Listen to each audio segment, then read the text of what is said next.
If you've been feeling anxious, stuck, or emotionally drained trying to let go of someone who doesn't value you, this video is for you. I'm Dr. Lilli, a naturopathic doctor with degrees in neuroscience and psychology. Today, I'm sharing how to detach from someone who doesn't value you, not by forcing yourself to move on through gritted teeth, but in a way that makes it easy and natural. Most people think detachment is about willpower. It's about how you see yourself, what you believe you deserve, and where you're still looking for validation outside of you. By the end of this video, you won't just know how to detach, you'll understand what's been keeping you stuck and where real freedom actually begins. So make sure you watch to the end. And before we get into it, be sure to subscribe for more healthy dating and relationship advice. The first thing you need to understand to detach is why you're attached in the first place. If you're stuck on somebody who doesn't value you, it's not because you're twin flames or soulmates. It's not even about love, because love is freedom and attachment is restriction. Attachment comes from not wanting to let go. Love can exist even without holding on. So if you're attached, it's because part of you still believes that you need something from them. Maybe it's validation, maybe it's approval, maybe it's finally being chosen. So be radically honest with yourself and answer this question. Why is it that you want somebody who doesn't want you? What do you think that being with them would give you? And even more deeply, what does being with them distract you from? What you probably don't realize, because most people miss this, is that you don't actually want them. The attachment comes from what you believe having them gives you. And as long as you believe they hold something that you need that you don't already have, you will keep reaching, waiting, and hoping that they will change.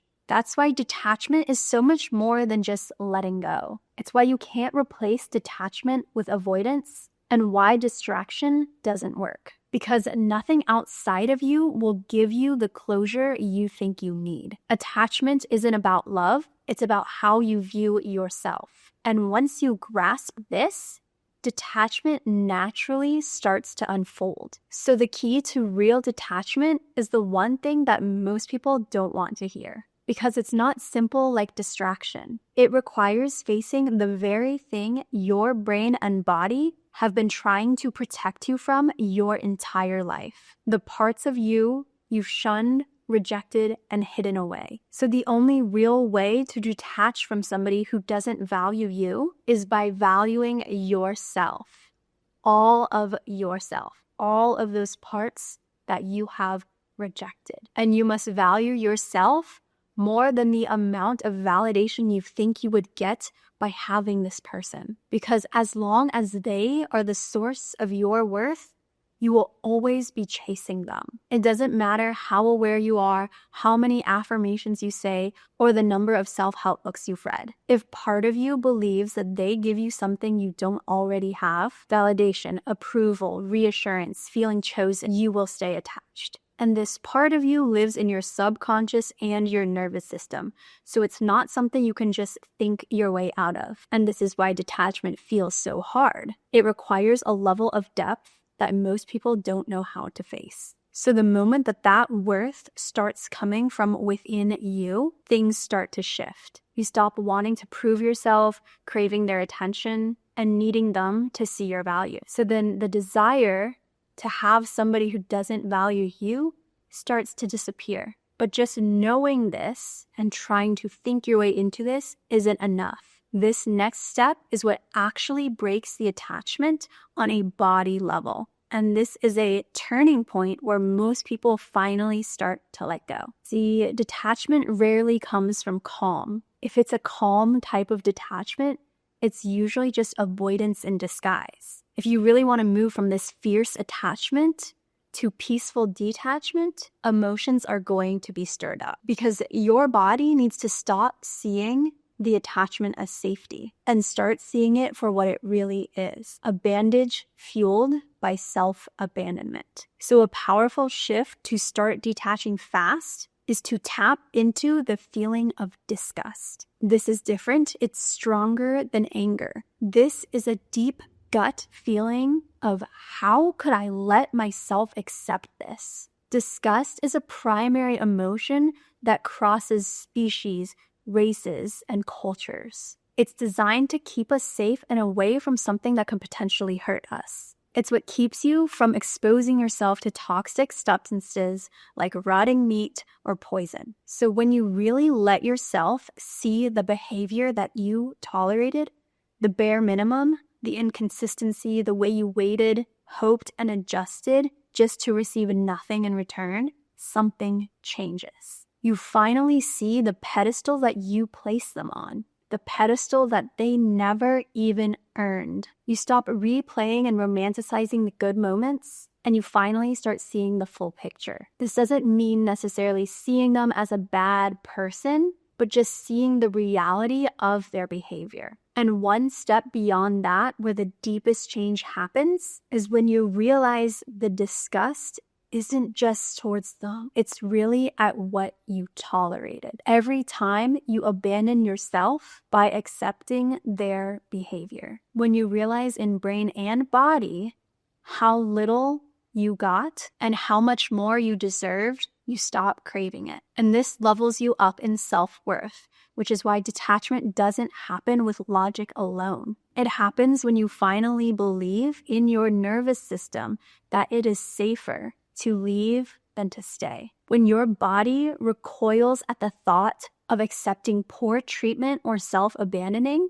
rather than get excited. Disgust starts to clear the attachment, and what comes next will help it stick so that you don't repeat this pattern again with them or anyone else. So once you hit disgust and the attachment starts to loosen, this is where you lock in to rebuild your sense of value in a very real way. It's time for you to start to see yourself, to stop being humble or wait for somebody else to see your greatness for you. So the next step is to write out all of your amazing qualities, your kindness, your empathy, your loyalty, humor, effort, intelligence, your smile. The fact that you smile at babies, hold doors for strangers, and always do the right thing because you know how it would feel to be in the other person's shoes. The way that your eyes light up when you speak about something that excites you. Look at this list and tell me that you wouldn't fall in love with yourself. Really take it in. Look at how much this person on paper you deserve. And then ask yourself, how could somebody see this and choose not to show up? How could someone not value this? And if you want to go one step further, ask yourself, why aren't you valuing yourself? Because that's where the real lasting change will occur. And remember that just because they don't or can't see your value doesn't make you any less valuable. It just means that they weren't capable of seeing it in the first place. A French ballerina may not see the value in a rare Pokemon card, but you can bet your butt that a Pokemon enthusiast will. The card's value never changed because of whose hand it was in. It just wasn't recognized by the wrong one. And if the card were human and it knew its value, it would never question its value when in the wrong hand. And when you see your own worth clearly,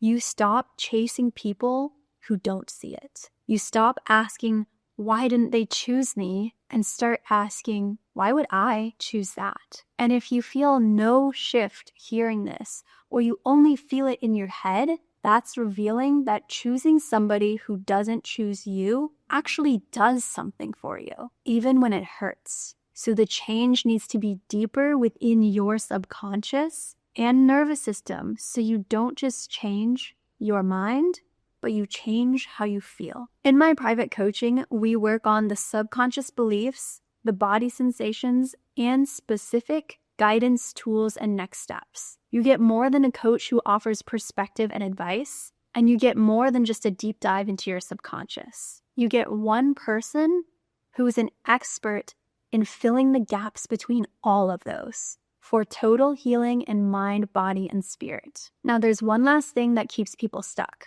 That has nothing to do with the past and everything to do with what you believe is possible. And this is the final piece that makes detachment last. When you master this, detachment becomes easy. Right now, you're stuck on them because you think that they were the best you could be with. And a part of you doesn't believe that there's better. Or maybe you think that there is, but you don't think that you could actually have it. And underneath this is the belief that love has to be hard, that you don't get to have ease or emotional safety because this is the type of love that you're used to, that you grew up with. You stick with what you know, even if it hurts you. And it's not your fault, it's your biology. But you do have the power to change that. And the moment that you start believing that better exists for you is when detaching gets easier. Stop thinking about what you're losing, because honestly, it's not that much.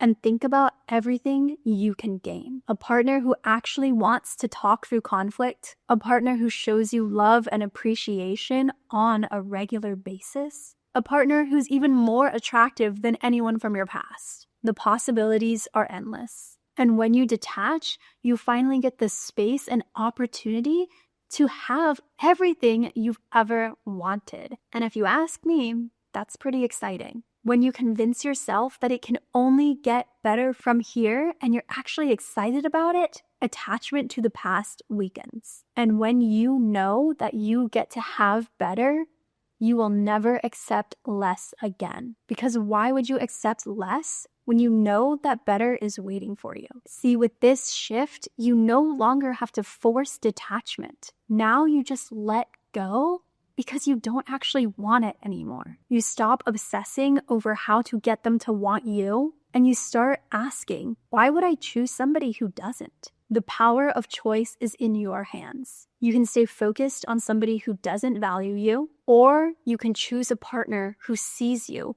wants you, and can meet you as an equal. You detach by choosing yourself. And when you do that, you don't just move on, you move forward. This is exactly what I help my clients do and how they go from anxious and panicked to emotionally free in 90 days. Click the link below to get started with private coaching. And if you want to discover exactly how to stop choosing others over yourself, watch this video next.